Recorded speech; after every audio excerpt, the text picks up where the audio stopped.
Cuán firme cimiento se ha dado a la fe.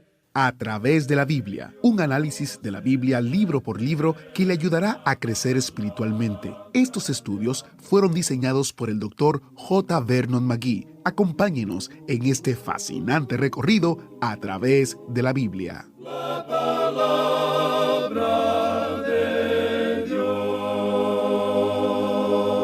Toda la Escritura es por nosotros, pero no toda la Escritura es para nosotros. Si ha estado con nosotros en el autobús bíblico durante mucho tiempo, habrá escuchado a nuestro maestro Samuel Montoya decir esta frase varias veces. Hoy aprenderemos que esa afirmación se aplica a otro versículo popular de Segunda de Crónicas. Bienvenidos a Través de la Biblia, el programa donde conocemos a Dios en su palabra. Soy su anfitrión, Heiel Ortiz, y le invito a que tome su ejemplar de la palabra de Dios y encuentre un lugar en Segunda de Crónicas capítulo 7, comenzando en el versículo 6. También tome su asiento en el autobús bíblico, que ahora es tiempo de comenzar nuestro estudio y nos encomendaremos al Señor en oración.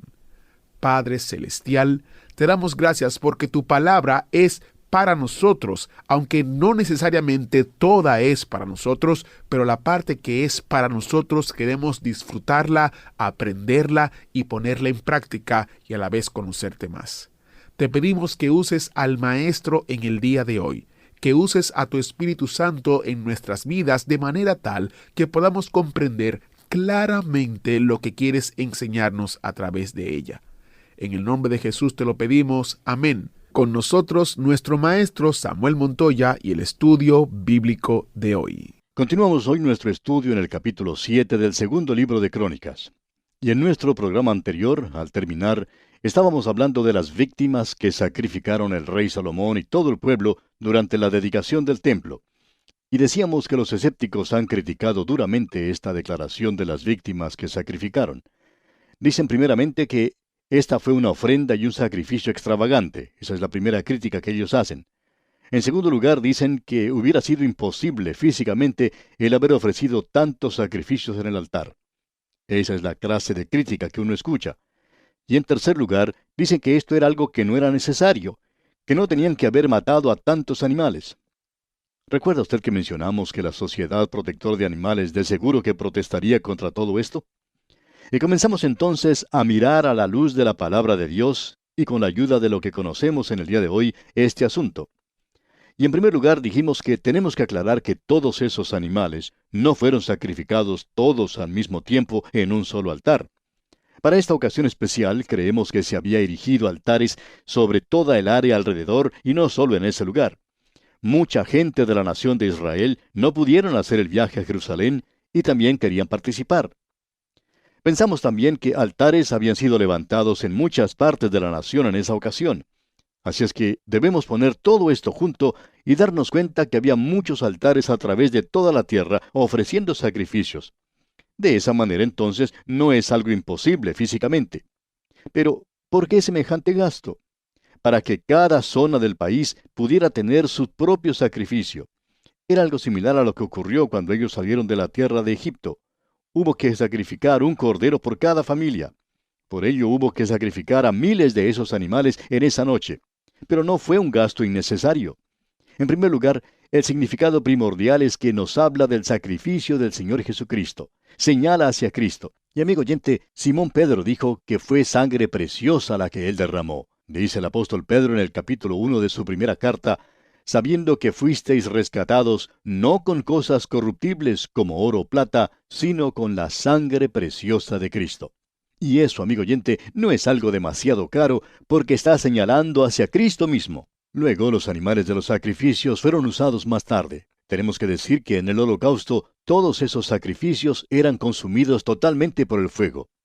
Pero había otros sacrificios, como los sacrificios de paz y otros. Esa carne fue distribuida para ser consumida individualmente, ya que esta era una ocasión de fiesta y no de ayuno. Por tanto, hubo oportunidad para que los asistentes participasen de esa manera en la gran fiesta. Así que, amigo oyente, dele una oportunidad franca y cabal a la Biblia. Cuando usted tenga oportunidad de observar esto, desde una perspectiva bíblica, entonces todo esto tendrá mayor significación.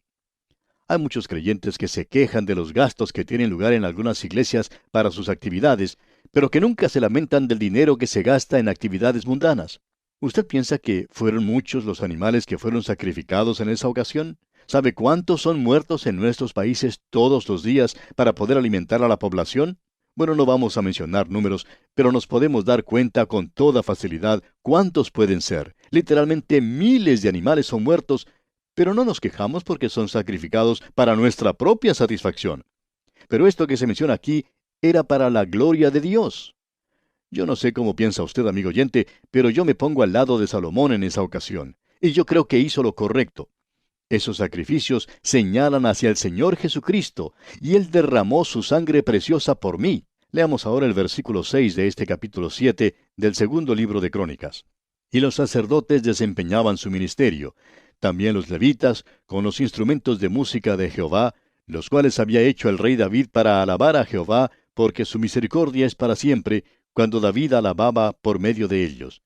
Asimismo los sacerdotes tocaban trompetas delante de ellos, y todo Israel estaba en pie. Hay una cosa que quisiéramos lograr por medio de este ministerio radial, y es que los hijos de Dios alaben al Señor y que digan, Dios es bueno y su misericordia es para siempre.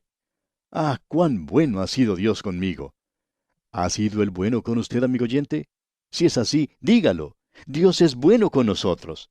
Eso es lo que Salomón está diciendo, y él vuelve a David. Ahora en el versículo 7 leemos, también Salomón consagró la parte central del atrio que estaba delante de la casa de Jehová, por cuanto había ofrecido allí los holocaustos y la grosura de las ofrendas de paz, porque en el altar de bronce que Salomón había hecho no podían caber los holocaustos, las ofrendas y las grosuras. No nos vamos a detener en este versículo, sino que vamos a seguir adelante con la lectura en este capítulo para ver qué es lo que se nos dice en los versículos 11 al 14 ahora. Terminó pues Salomón la casa de Jehová y la casa del rey, y todo lo que Salomón se propuso hacer en la casa de Jehová y en su propia casa fue prosperado. Y apareció Jehová a Salomón de noche y le dijo, Yo he oído tu oración, y he elegido para mí este lugar por causa del sacrificio. Si yo cerrare los cielos para que no haya lluvia, y si mandare la langosta que consuma la tierra, o si enviare pestilencia a mi pueblo, si se humillare mi pueblo, sobre el cual mi nombre es invocado, y oraren y buscaren mi rostro, y se convirtieren de sus malos caminos, entonces yo oiré desde los cielos, y perdonaré sus pecados, y sanaré su tierra.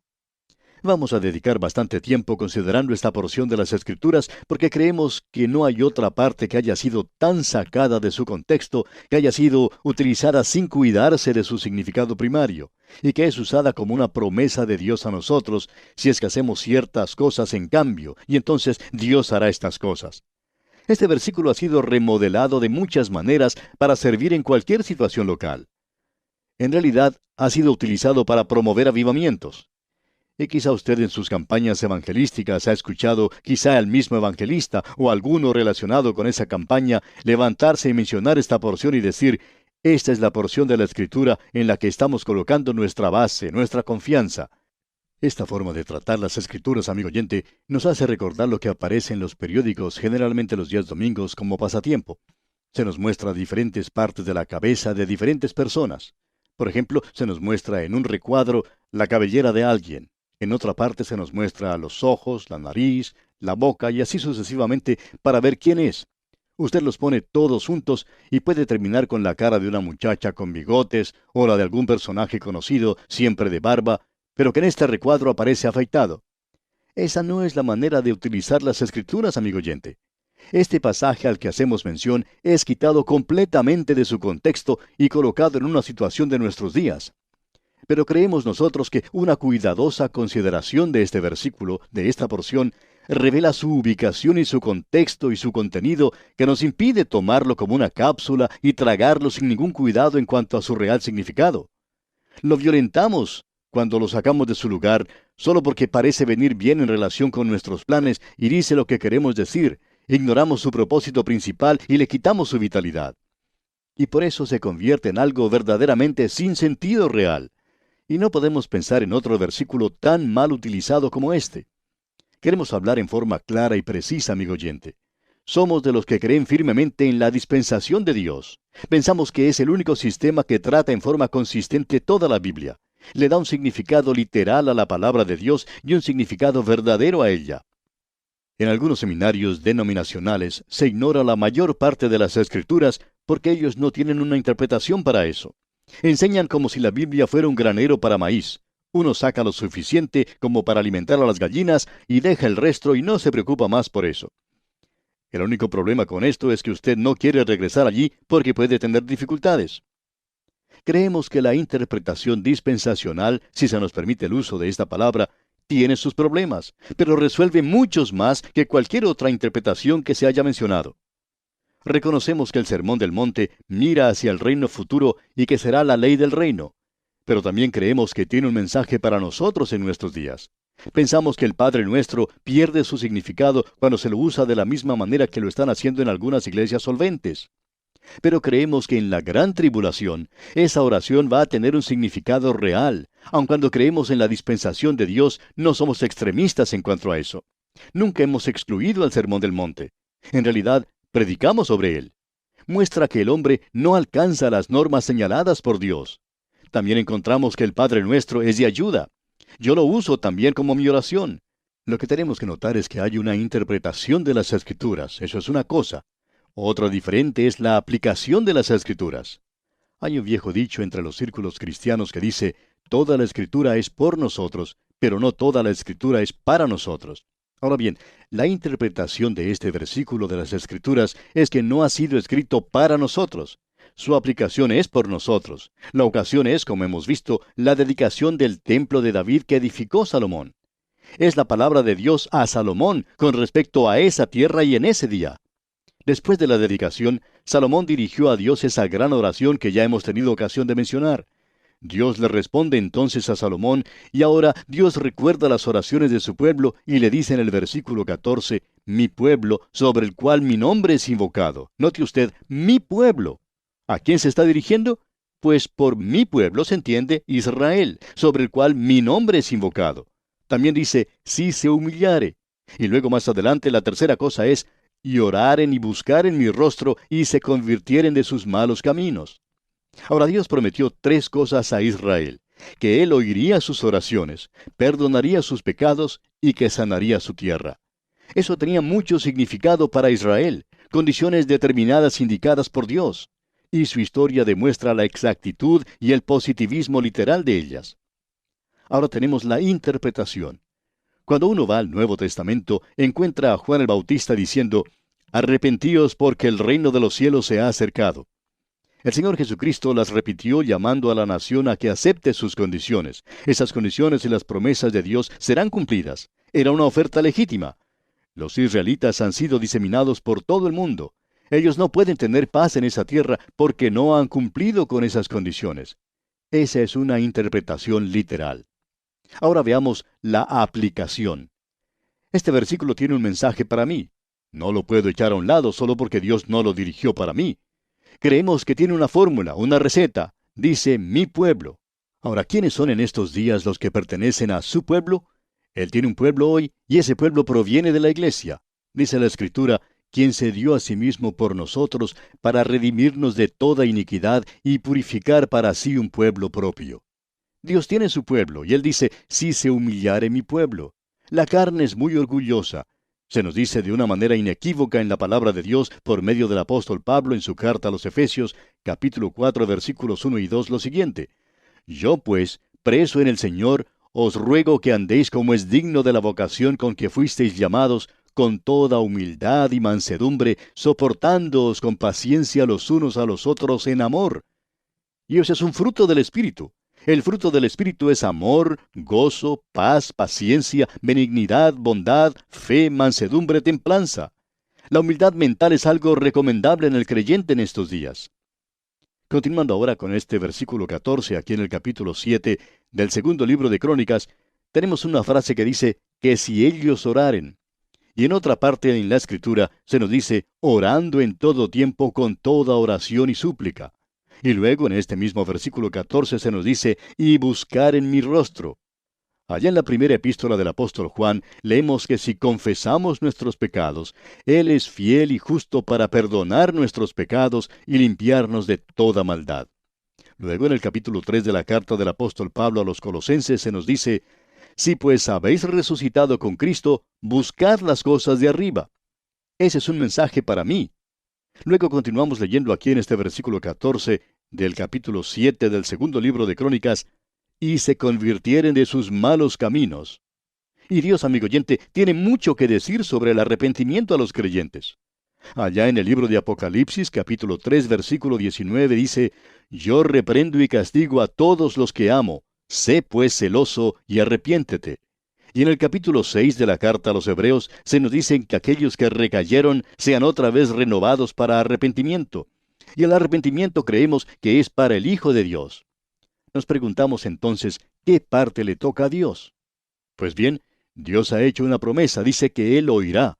Y allá en la primera carta del apóstol Juan, capítulo 3, versículo 22, leemos, y cualquier cosa que pidiéremos, la recibiremos de Él, porque guardamos sus mandamientos y hacemos las cosas que son agradables delante de Él. Dios también dice, y perdonaré. Si confesamos nuestros pecados, Él es fiel y justo para perdonar nuestros pecados. Y luego dice, y sanaré su tierra, como parte final de este versículo 14. No vemos en ninguna parte donde Él diga que hará eso. El secularismo pone énfasis en eso. No hay ninguna promesa en este día que diga que Dios garantiza una bendición material. Somos bendecidos, amigo oyente, con toda clase de bendición espiritual. Tomemos como ejemplo a usted y a mí. Somos extranjeros, enemigos de Dios, pero ahora hemos sido hechos hijos de Dios, redimidos por la sangre de Cristo, y Él nos perdona nuestros pecados. El cielo es nuestro hogar y la nueva Jerusalén nuestro objetivo. Hemos sido liberados del infierno, y hoy este versículo tiene un mensaje para nosotros. Pero debemos entender algo de una manera clara. Y es que este versículo no ha sido dado para nosotros. Así que lo podemos usar junto con la interpretación del Nuevo Testamento. Amigo oyente, hemos pasado un poco de tiempo hablando de lo que dice este versículo 14, aquí en el capítulo 7 del segundo libro de Crónicas, y lo hemos hecho por la sencilla razón de que a menudo esta porción es sacada de su contexto y llevada a situaciones en las que estamos seguros no cuadra muy bien. Si usted quiere tomar estas 5 condiciones que Dios le dio a Israel, usted podrá ver que son condiciones que también son para el creyente del día de hoy. Pero no se las toma de aquí. Usted debe ir al Nuevo Testamento y allí puede encontrar que Dios tiene su pueblo.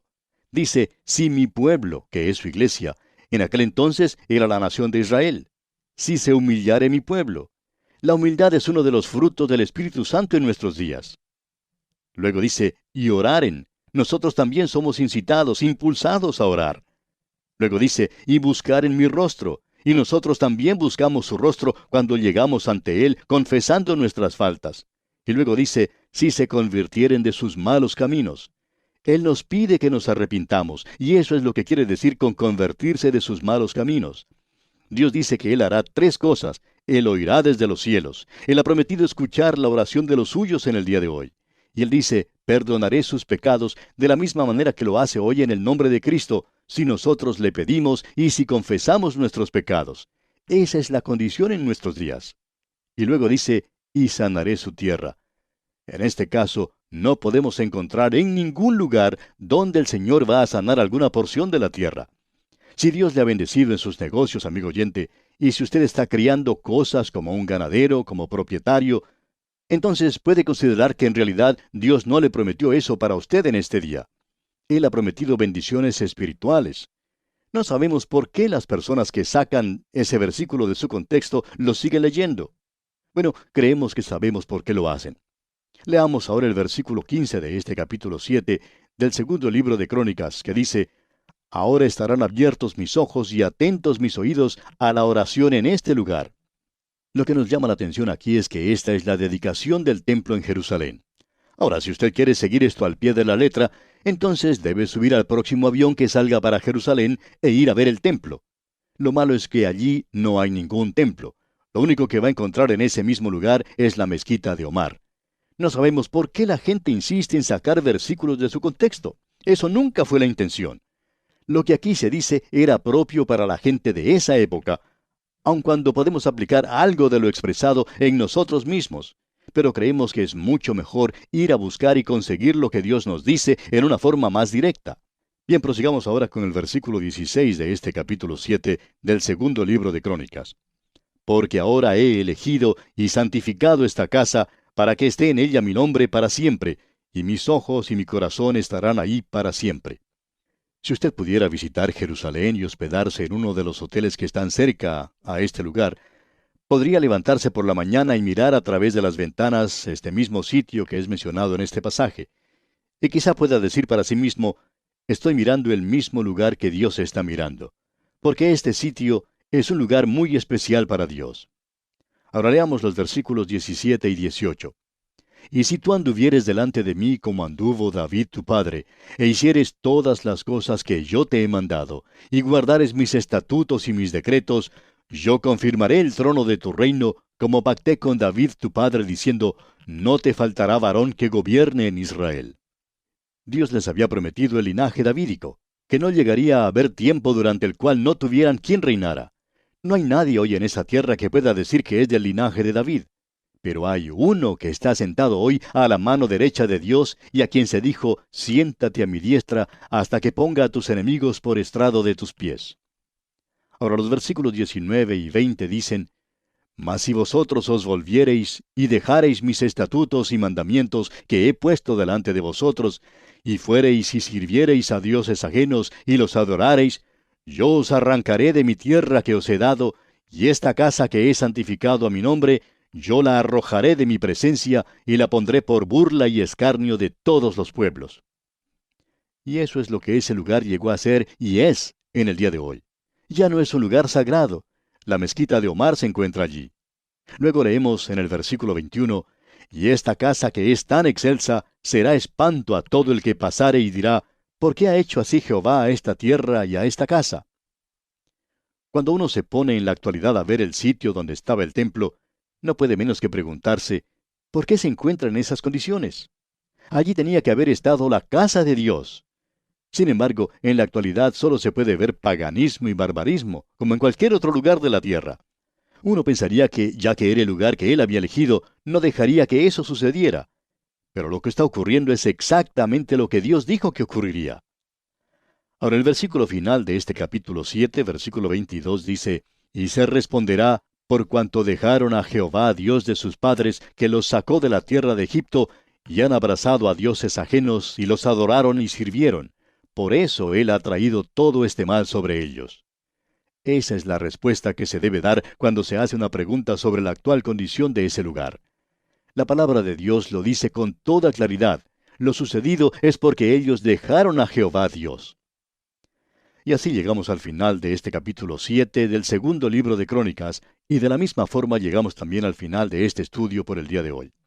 En nuestro próximo programa daremos comienzo al capítulo 8 de este segundo libro de Crónicas. Le invitamos a sintonizarnos. Será pues, hasta entonces, que las bendiciones del Señor sean su más rica herencia, ahora y siempre. Agradecemos que nos acompañara en el estudio de hoy. Le invitamos a que visite nuestro sitio en internet a través de la Biblia.org. Ahí puede suscribirse para recibir las notas y bosquejos de lo que estamos estudiando y noticias del ministerio. También encontrará la variedad de libros y materiales gratuitos que tenemos para usted. El sitio es a través de la Biblia.org. Todo lo que hacemos es posible gracias al Señor y a personas como usted que se unen a nosotros en la obra de llevar la palabra entera al mundo entero. A través de la Biblia es una producción de Radio Transmundial. Comparta con nosotros sus comentarios al correo electrónico atv@transmundial.org. atv@transmundial.org. Recuerde que puede volver a escuchar este y cualquiera de los programas anteriores en a través de la Biblia.org. A través de la Biblia.org. Allí también encontrará todas las opciones disponibles para escuchar el programa. A través de la Biblia llega a usted por cortesía de esta emisora. Su sangre carmesí